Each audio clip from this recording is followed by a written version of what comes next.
नमस्कार दोस्तों, मालवा का किसान चैनल में आपका हार्दिक स्वागत है।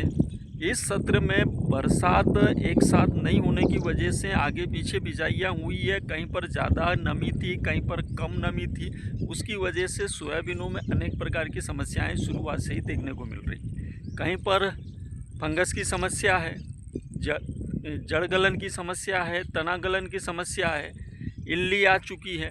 ऐसे में हमारे जो किसान भाई है वो कंफ्यूज हैं कि पहले हम कीटनाशक डालें, फंगीसाइड डालें कि पहले खरपतवार नाशक डालें, क्योंकि इधर खरपतवार नाशक डालने का भी समय हो गया। क्योंकि उधर जो कचरा है अगर बड़ा हो गया तो फिर दवाइयाँ भी जो खरपतवार नाशी है वो भी इस पर काम नहीं करेगा सही से। तो कंफ्यूज हैं कि क्या हम इन सारी चीज़ों को एक साथ डाल दें, फंगीसाइड, कीटनाशक और खरपतवार नाशक, क्या हम इन सबको एक साथ डाल दें? ये बहुत सारे किसानों के प्रश्न हैं। तो दोस्तों, हम इन सारी चीज़ों को एक एक करके स्टेप बाय स्टेप समझेंगे। लेकिन पहले जो किसान भाई नए आए हैं वो चैनल को सब्सक्राइब कर दीजिए ताकि हमें भी थोड़ा मोटिवेशन मिले। तो दोस्तों, करते हैं आज के वीडियो की शुरुआत। देखिए, कुछ जगहों पर शुरुआती समय में ही सोयाबीन की फसल में जड़ गलन और तना गलन की समस्या आ रही है। पौधे अपने आप मुरझा कर सूख रहे हैं। कुछ जगहों पर जो पिछले साल हुआ था कि फेरस की कमी है, मतलब लोह तत्व की सोयाबीन में कमी है, सोयाबीन पीली पड़ रही है। तो ये कहीं ना कहीं ये जो फेरस वाली जो समस्या है, सोयाबीन के पीले पड़ने की जो समस्या है, ये क्या होता है कि हम जो बुआई करते हैं और बुआई करने के बाद जो नमी कम होती है और उसके बाद फिर पानी नहीं गिरता है, तो वहाँ कहीं ना कहीं कुछ ऐसी समस्याएं आती है कि सोयाबीन पीली पड़ जाती है या उसमें कुछ फेरस की या लोह तत्व की जो कमी है वो रह जाती है। तो ऐसी स्थिति में जब पानी अच्छा खासा गिर जाता है तो उसके बाद वो कहीं कहीं पर अपने आप ठीक हो जाती है और ज़्यादा लंबा समय खींच जाता है। तो वहाँ पर हमें कुछ स्प्रे करने होते हैं, जैसे फेरस सल्फेट के या NPK 19-19 दे देते हैं तो उससे भी हो जाता है। थोड़ा बहुत यूरिया दे देते हैं, उससे भी ठीक हो जाता है।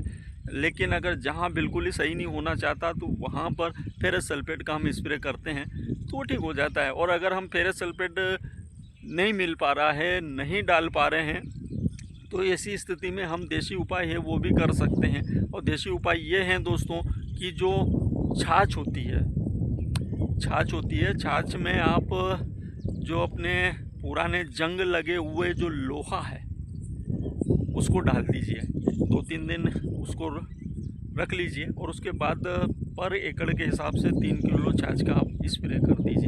क्योंकि वो जो जंग लगा हुआ लोहा आप छाछ में डालेंगे, 3 दिन तक उसको रखेंगे तो उसका जो लोह तत्व है वो उस छाछ में आ जाएगा और उसको आप फसल को दोगे तो वो कहीं ना कहीं जो लोह तत्व की कमी फसल को हुई थी वो पूरी हो जाएगी। तो ऐसे भी अपन सही कर सकते हैं। हालांकि ये तरीका बढ़िया है, बस आपको टंकी बांध कर छिड़कना ही है, खर्चा नहीं है। तो आप जो सोयाबीन पीली पड़ रही है उनको इस तरीके से सही कर सकते हैं। अब आते हैं तना गलन और जड़ गलन।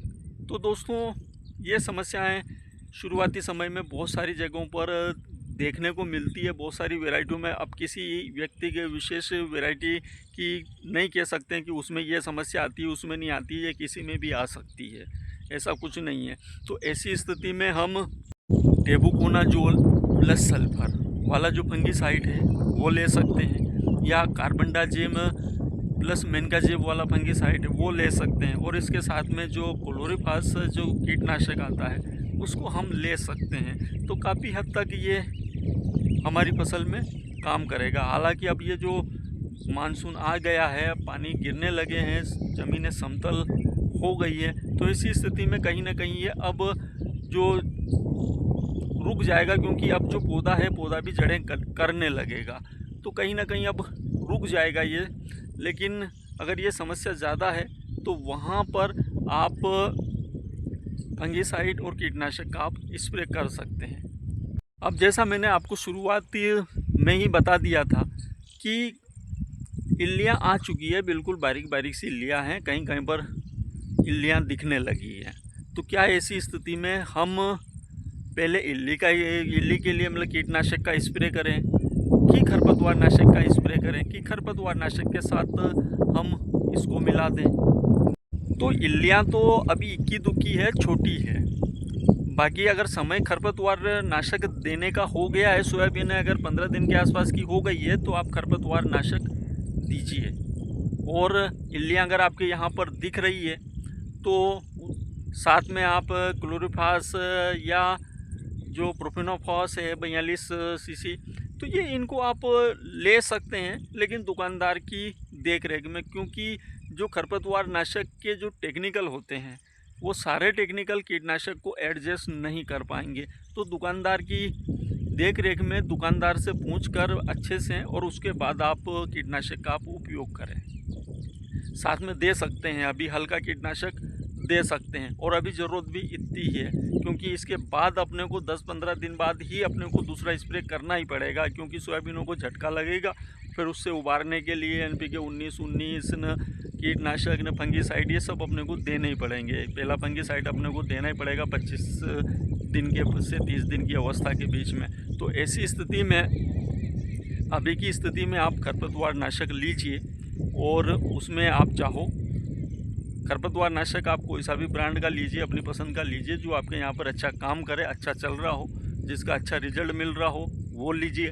और उसमें आप चाहो तो ये हल्का वाला कीटनाशक दुकानदार से पूछकर मिला सकते हैं। अब बात करते हैं कि जिनकी सोयाबीन पीली पड़ रही है, तो क्या हम फेरस सल्फेट, जिनकी सोयाबीन में तना गलन और जड़ गलन की समस्या है तो फंगीसाइड, और जहाँ इल्ली लगी है तो कीटनाशक और खरपतवार नाशक, क्या हम इन सबको मिला सकते हैं? तो दोस्तों मैं कहना चाहूँगा कि हम इन सबको नहीं मिला सकते।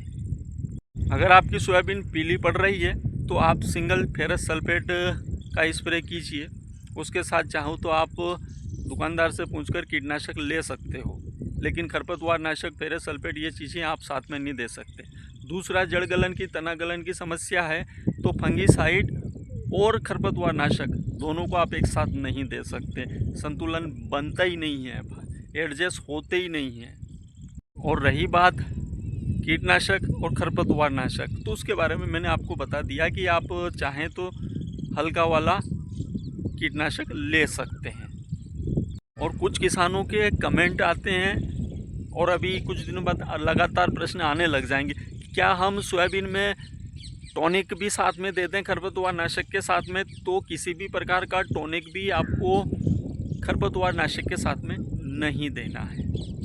खरपतवार नाशक को अगर आप उसको सिंगल स्प्रे करोगे तो आपको ज़्यादा बेटर रिजल्ट मिलेंगे। अब 10 दिन के बाद अपने को कीटनाशक का इनके स्प्रे करने ही हैं। तो अगर हल्की फुल्की समस्या है तो उनको इग्नोर कीजिए।